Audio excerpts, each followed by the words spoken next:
Well, hello and welcome again to our reading of Thucydides, selections from Book 4, and we're up to chapter 34. This is a slightly difficult chapter, I think. So our main verb is akrabolizdomai, which is to skirmish. They were skirmishing against one another thus, therefore, for some little time. So for a short time they skirmished with each other in this way.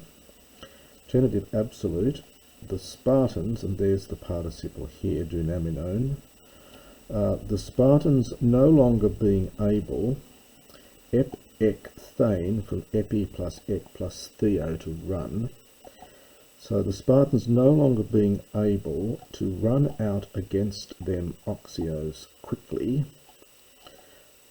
at the place where they might attack. And the light-armed troops, realizing that they, the Spartans, being now slower at defending themselves, so that is slower at driving off the attack, and they themselves, and this is a difficult little bit here, te opsi, it's something like with their own eyes, so by sight. So they with their own eyes, appearing polyplasioi, this is many times greater, alephotes, this is the perfect participle from lambano, having taken toplaston, the greater part of courage. So we get a articulate infinitive here. So they, with their own eyes, appearing many times greater, having taken the greater part of courage. So in other words, when they saw with their own eyes that they had greater numbers, their courage increased. You could translate that there. And sun ethesmenoi, having become accustomed more, that is, having become accustomed more to the Spartans, that no longer did they, the Spartans, phinesthai appear, denus homoios, equally terrifying, sphici, to them, that is, to themselves, to the Athenians. So having gotten used to them, the Spartans, no longer appeared equally terrifying, sphici, to them. And the Marlon probably to such a degree, perhaps. Or perhaps rather. So, but rather having become accustomed, that's probably better, but rather having become accustomed to them, the Spartans no longer appeared so equally terrifying to them. Hoti, and because, main verb is here, this is a pluperfect from pasco, to suffer. They had not suffered immediately things commensurate, so things worthy, things commensurate with their expectation. So things hadn't gone quite so badly as they had expected.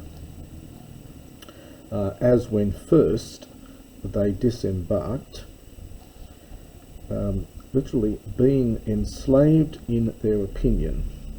So being being cowed in their mind, as going against Spartans. So being cowed in their mind that they were going against the Spartans. But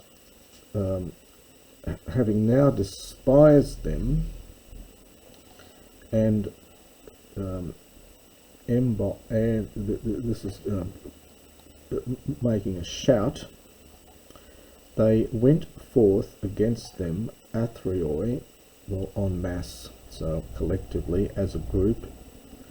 So all of them went out together against them, and they were striking them with stones and with arrows and with javelins, as each one had something at hand. So with whatever weapon they had at hand. Genitive absolute. There being a cry along with the attack.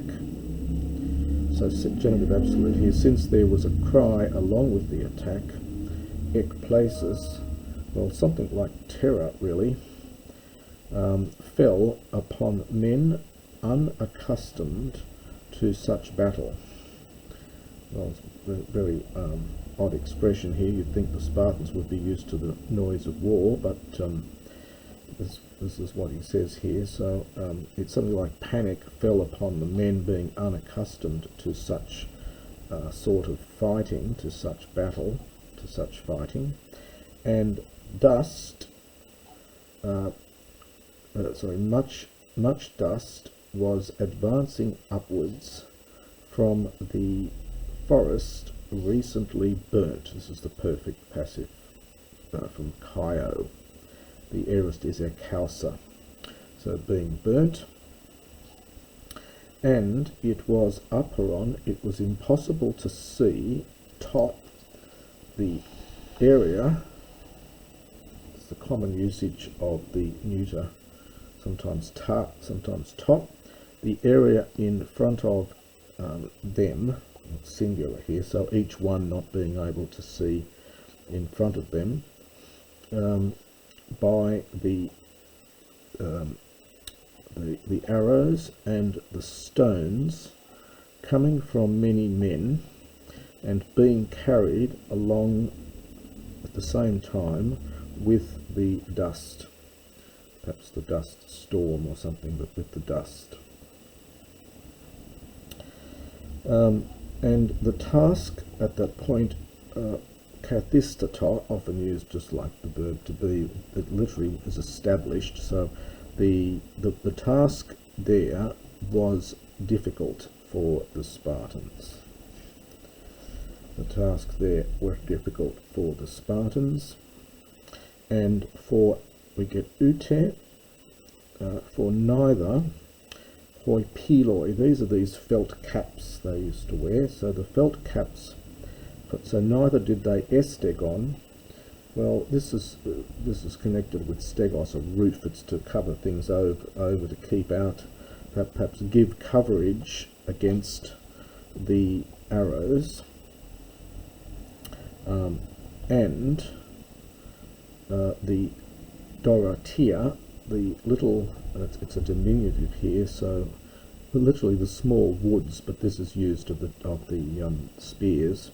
So the spears, this is a difficult verb here. It's n plus apo plus klao, and this is the pluperfect passive. So the spears had been broken off inside of them. So they would be hit by spears, and the end of the spear would break off. And we get a genitive absolute. We've got to supply auton. So when they were struck, the spears broke off inside their bodies, inside them. And now this is this use of akon. Literally, they had nothing for themselves to use. So they didn't know what to do with themselves. It's often used that akon in the sense of that they had nothing, so they didn't know. So they did not know what to do with themselves. Apoklameni, being blocked, we get a men and a de, being blocked in their vision from looking ahead. So they were unable to see ahead of themselves, and by the greater cry, so by the great cry of the enemy, the great battle cry of the enemy, so because of that, not hearing the things that were being commanded among them. So they couldn't see what was in front of them, and they couldn't hear their own orders, the things that were being commanded to them, because of the a great din of the enemy. Another genitive absolute, and danger being present from every direction, and not having hope, kath hoti, in what way it was necessary for them, defending themselves, to be saved. So not knowing what they could do to defend themselves and be saved.